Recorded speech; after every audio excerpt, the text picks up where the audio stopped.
Bienvenidos a la educación, maestra de todos los derechos, el espacio donde tratamos y conversamos sobre los grandes temas con diferentes opiniones, pero cada una igual de valiosa. El día de hoy abrimos el debate más importante para el futuro, propuestas para mejorar el derecho a la educación. ¿Es suficiente tener acceso o debemos enfocarnos en la calidad, la infraestructura y la equidad?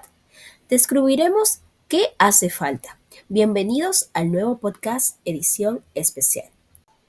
Para empezar, me gustaría cederle la palabra a dos participantes invitados que tenemos en esta ocasión. Tenemos a Zuli González, experta en política educativa, y también nos acompaña Manuel Zabaleta, docente universitario y también de educación secundaria. Bienvenidos a ambos, me encuentro muy encantada de tenerlos aquí. Me gustaría saber qué opinan al respecto. ¿Cuál es la principal deuda del Estado en este derecho? Para mí, el derecho a la educación es la base de todos los demás derechos, pero en nuestro país ese derecho todavía no se cumple de manera plena. El Estado ha avanzado en garantizar el acceso, sí, pero seguimos teniendo una gran deuda en cuanto a la calidad educativa, la infraestructura y sobre todo la equidad de oportunidades. La inversión por estudiante en el Perú sigue siendo una de las más bajas de la región. Hoy destinamos alrededor del 4% del PBI a educación, cuando organismos internacionales como la UNESCO recomiendan un mínimo del 6%.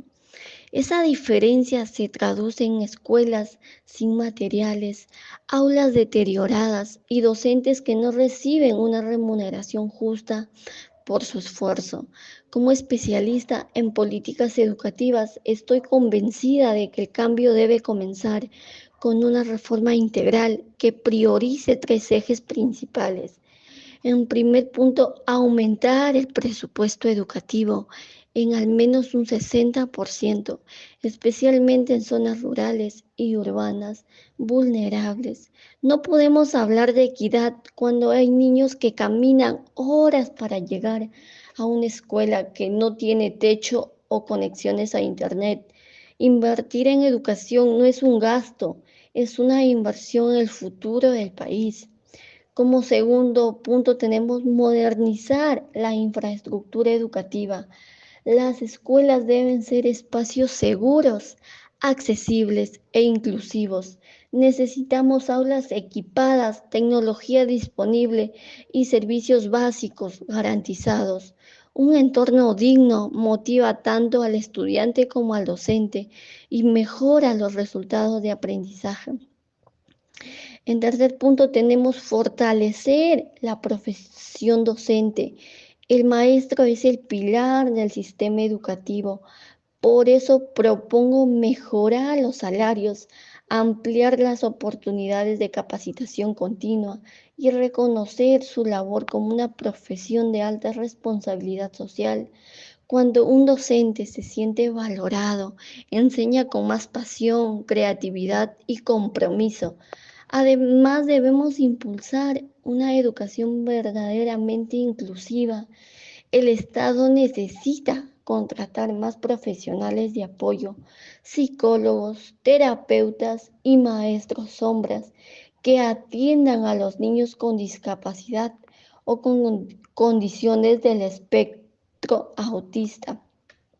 No basta con abrir las puertas de las escuelas, debemos asegurar que todos los estudiantes aprendan, participen y se sientan parte de la comunidad educativa. Por último, es fundamental involucrar a las familias, a los gobiernos locales y a la sociedad civil en las decisiones educativas. La educación no se construye desde un escritorio, sino desde el trabajo conjunto y la participación ciudadana. Como docente universitario, me parece totalmente de acuerdo que el sueldo se aumente para mí y mis colegas. Asimismo, Todo el presupuesto para educación debería invertirse en una formación, programas formativos para mejorar diferentes políticas educativas y así tener toda la capacidad, estar preparados cuando recibamos alumnos con diferentes condiciones como el espectro autista, el caso de atención y distracción o concentración, también llamado TDAH, ya sea con hiperactividad o sin hiperactividad, y para otros alumnos que presenten discapacidades físicas como la hipoacusia. Los docentes deben estar incentivados constantemente, sentirse apoyados no solo por el Estado, sino por sus jefes inmediatos, nuestros directores, nuestros subdirectores. La educación no es un juego. La educación es el medio por el que la sociedad del futuro va a valerse y va a utilizarlo como insumo propio. De esta manera vamos a desarrollar un país mejor, una sociedad mejor y sobre todo profesionales de gran calidad y de gran formación. También es necesario aclarar de que la educación debe descentralizarse. No es posible que las mejores universidades, los mejores colegios siempre estén en la capital. ¿Acaso la capital es donde están las personas más inteligentes? No lo creo. Esto más que nada son por conveniencias políticas. Si bien muchos alumnos y muchos mártires de nuestra educación, nuestra literatura, no todos han salido de Lima, ni siquiera de la costa. Hay muchas personas de Sierra Central, de Selva, que llegan a la costa en busca de un futuro mejor. Pero ¿qué pasaría si muchos de ellos no tuvieran esos recursos para viajar tantos kilómetros, para tomar buses de largas distancias, para incluso vivir bajo condiciones climáticas muy desfavorables? Aún así, el Estado debería estar más cerca de ellos. Esperamos que pronto pueda cambiar ese tipo de leyes, que haya también un psicólogo educativo por cada institución educativa. Esa ley se promulgó hace poco, pero no se ha observado últimamente. No solamente un psicólogo, sino también una persona encargada de la logística, una persona encargada de observar infraestructura, que los alumnos tengan el abastecimiento necesario para tener una educación de calidad y una gestión de su talento. Es por ello de que, como docente, me gustaría ver ese cambio. Si bien la vocación de servicio a la sociedad es desde el día uno, muchas veces la satisfacción laboral no es la de siempre. Hay días buenos, hay días malos, aún así uno trata de dar lo mejor de sí mismo para poder generar en las personas el cambio y que estos alumnos se sientan realmente protegidos por nosotros. Muchas gracias. Muchas gracias a ambos. Es muy valiosa su opinión en base a su experiencia tanto profesional como personal. Ahora tenemos la participación de un estudiante de Derecho de la Universidad César Vallejo y luego tendremos a un padre de familia del Colegio Marcial Acharán y Smith. Hola a todos. Desde mi realidad como estudiante, el acceso no es solo entrar, sino también recibir apoyo psicológico, tutorías para así evitar la deserción estudiantil. A nivel de educación, si tú no cuentas con el sustento económico necesario, las instituciones públicas no ofrecen el mismo nivel de compromiso, no como aquellas instituciones privadas. También se deberían realizar exámenes de salud física y mental y cubrir seguros a los estudiantes, darles orientación, asesorías o incluso un mentorado. Como padre de familia, muchas veces me he preguntado qué es lo que realmente haría equitativa la educación para todos. Porque cuando hablamos de igualdad de oportunidades, no basta con que solamente una escuela abra sus puertas, sino que a veces estas puertas quedan demasiado lejos y que llegar a ellas implica caminar varios kilómetros o pagar pasajes costosos. O que simplemente los estudiantes llegan con el estómago vacío. También me he preguntado cómo podemos esperar que un niño rinda en clase si no ha desayunado o que tiene que caminar varias horas para llegar. Hay estudiantes que comienzan su jornada agotados y no por falta de ganas, sino que por falta de medios y eso no es justo. La educación debería ser integral y verdaderamente accesible, no solo en lo académico, sino también en lo físico, en lo humano.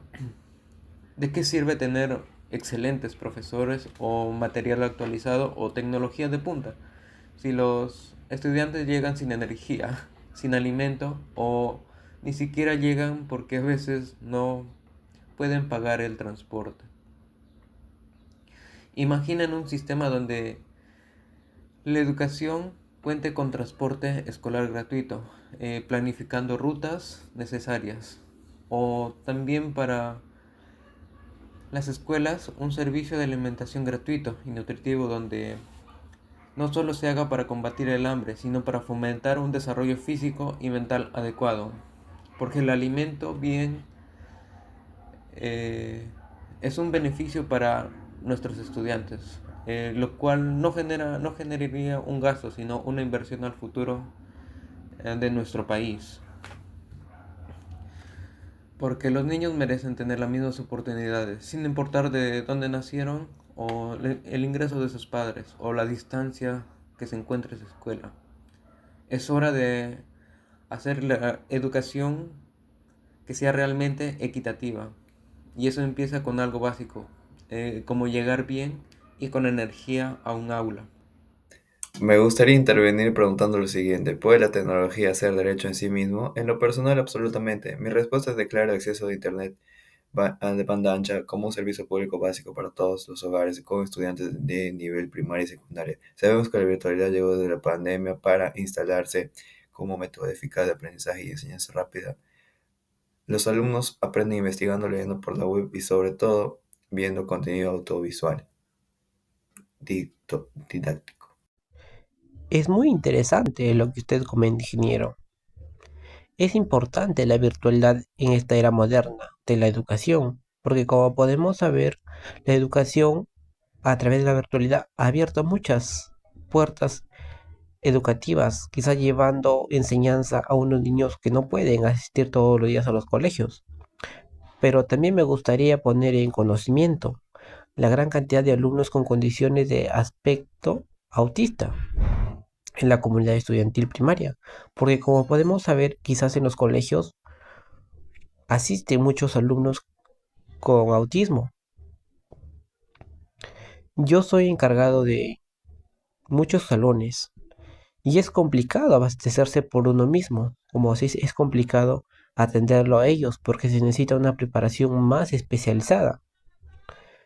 Yo propongo que los pequeños tengan maestros especializados, tanto en las escuelas como también en horario asincronizado en casa, de un acompañamiento individualizado, ya que también el Estado no recluta ni contrata más profesionales educativos especializados en el tema. Como podemos saber, hay muchos colegios, quizás alejados, donde un solo profesor dicta a todo lo que son nivel primaria, ya sea primero, segundo, tercer, cuarto año hasta sexto año, y todo un solo profesor dicta todo ese ámbito. Son unidocentes y en ese aspecto puede ver niños con autismo y el Estado no invierte en el bienestar, no invierte en darle una mejor atención educativa, darle una mejor calidad de educación a esos niños. Como también, como podemos decir, lo que es la virtualidad sí abre muchas puertas, pero hay niños que a veces requieren una atención más especializada, con este caso como puede ser los niños con autismo. Y siendo así que uno también siente impotencia al ver a esta cantidad de niños que necesitan esta atención. Y como le comento, uno que ya es encargado de muchos salones, ve el tema, lo ha experimentado, uno mismo lo experimenta cada día, al ver que los niños requieren de más atención y de tener profesores especializados netamente para que lo atiendan a ellos. Definitivamente tenemos un cierre que nos deja con la tarea hecha.